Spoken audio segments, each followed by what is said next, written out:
આજે 19મા રોજગાર મેળાનું આયોજન કરવામાં આવ્યું। રોજગાર મેળામાં 51,000 યુવાનોને નિમણૂક પત્ર અપાયા। રેલવે, પોસ્ટ અને બેંક, હેલ્થ જેવા ક્ષેત્રોમાં યુવાનોને નિમણૂક પત્ર અપાયા।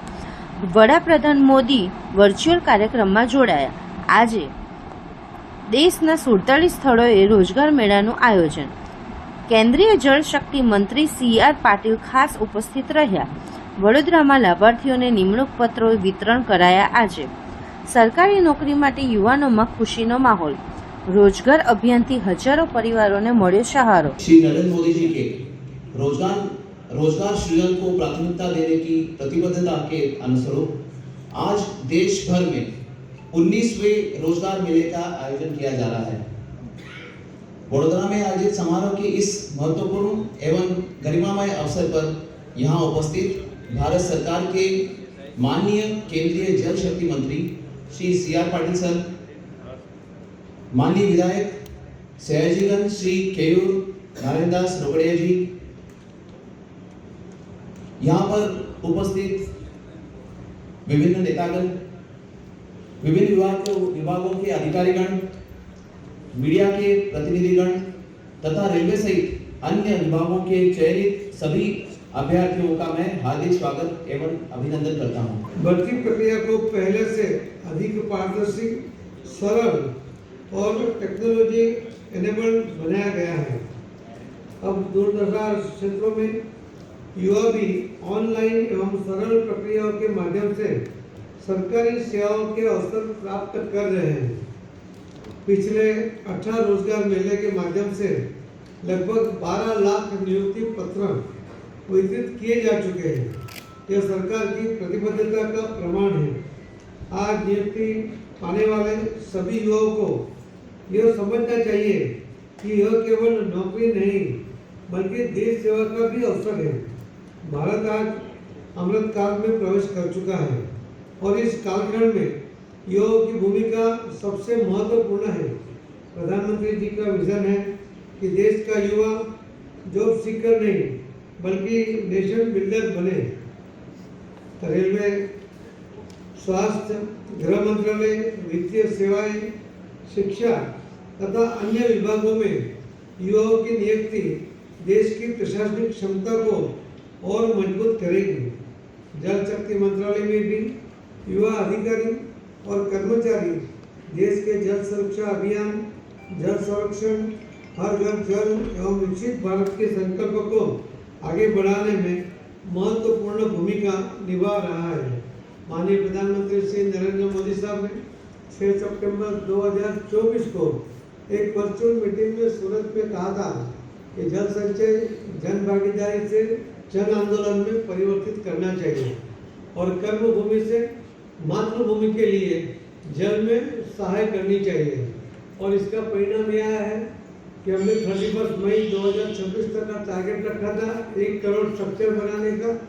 हमने 2 दिन पहले ही ये टारगेट पूरा कर लिया। जो सभी अधिकारियों ने हमने प्रधानमंत्री मोदी साहब के आह्वान पर सरकारी पैसा इस पर नहीं डाला गया, पर लोगों के सहयोग से NGO ने, CSR फंड में से और कई लोगों ने अपने माता पिता के नाम से इस तरह का जो स्ट्रक्चर बना वो 1 करोड़ स्ट्रक्चर करीब 1.25 साल में एक अपने बहुत बड़ी जो समस्या हमारे सामने पानी की खड़ी है उसके लिए जो काम हुआ, जो हमारे यहाँ जो सभी अधिकारियों ने इसके लिए जो फॉलोअप करते हुए पूरे देश में अलग अलग 20 डिजाइनों के साथ काम किया। और मुझे खुशी है कि बड़ौदा शहर और जिले में भी इसके लिए बहुत बड़ा काम हुआ है।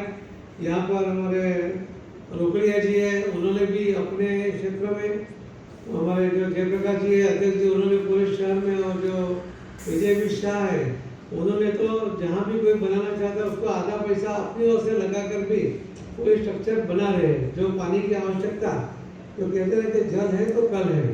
तो इसके लिए इस सरकारी योजना होने के बावजूद लोगों के सहकार से ये योजना बनी है। हमारे यहाँ जो कर्मचारी सेंट्रल ग्राउंड वाटर बोर्ड और सेंट्रल वाटर कमीशन जैसे संस्थानों में कर्मचारी और अधिकारी जो काम करते हैं उसमें जो नियुक्त युवा देश के जल संसाधनों के वैज्ञानिक एवं आधुनिक प्रबंधन में योगदान दे रहे हैं। नमस्कार। माननीय प्रधानमंत्री श्री नरेंद्र मोदी साहब ने 2022 से रोजगार मेला की प्रक्रिया शुरू की थी और आज 19वां रोजगार मेला आयोजित किया गया है और आज तक में जो 18 रोजगार मेला हुआ उसके अंदर करीब 12 लाख युवाओं को अलग अलग जगह पर अलग अलग मंत्रालय में अलग अलग डिपार्टमेंट में जॉब मिली है। आज 19वें रोजगार मेले में 51,000 युवाओं को आज नियुक्ति पत्र देने का कार्यक्रम आयोजित किया गया है। देश के युवाओं को समय पर अपने क्षमता के आधार पर जॉब मिल जाए, उसके लिए माननीय प्रधानमंत्री श्री नरेंद्र मोदी साहब चिंता भी करते हैं और उसके ऊपर काम भी करते हैं और उसका परिणाम भी हमें देखने को मिल रहा है।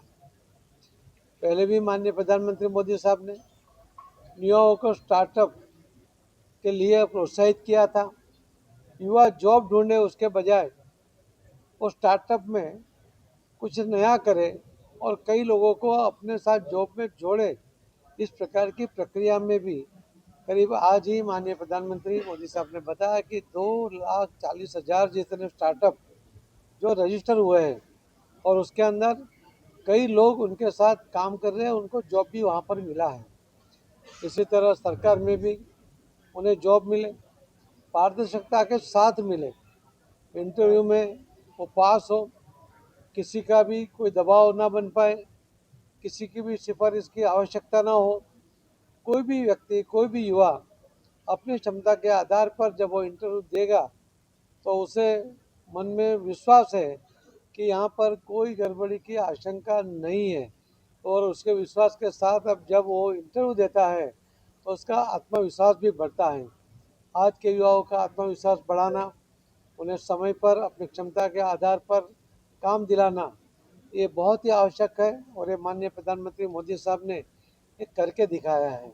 मैं आज बड़ौदा में करीब 85 लोगों को काम मिला है और पूरे देश में करीब 51,000 युवाओं को नियुक्ति पत्र मिला है।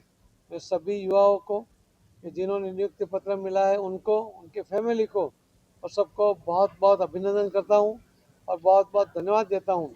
और मैं माननीय प्रधानमंत्री मोदी साहब को विशेष रूप से धन्यवाद दूंगा कि उन्होंने संकलन करते हुए पूरी प्रक्रिया पारदर्शक की। उसके कारण किसी को भी असंतोष नहीं है। उनको लगता है कि मैं क्षमता में कम रहा, इसके लिए मैं रह गया, जब मेरे से कोई ज़्यादा क्षमता वाला उसको मिल गया है तो ज़्यादा मेहनत करके नेक्स्ट दूसरी बार वो कोशिश कर सके। इस तरह का ये मौका है और एक विश्वास जो बना है और युवाओं के मन में भी बहुत ही मजबूती के साथ बैठा है कि हमें भी आने वाले दिनों में कोई न कोई जगह पर ये नियुक्ति पत्र मिल सकता है और वहाँ किसी की सिफारिश की आवश्यकता नहीं है।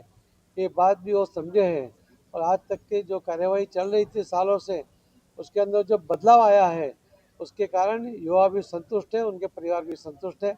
मैं फिर से आपके माध्यम से सभी नियुक्ति पत्र पाने वाले युवाओं को, उसके फैमिली को बहुत बहुत अभिनंदन करता हूँ, बहुत बहुत धन्यवाद देता हूँ। भारत माता की।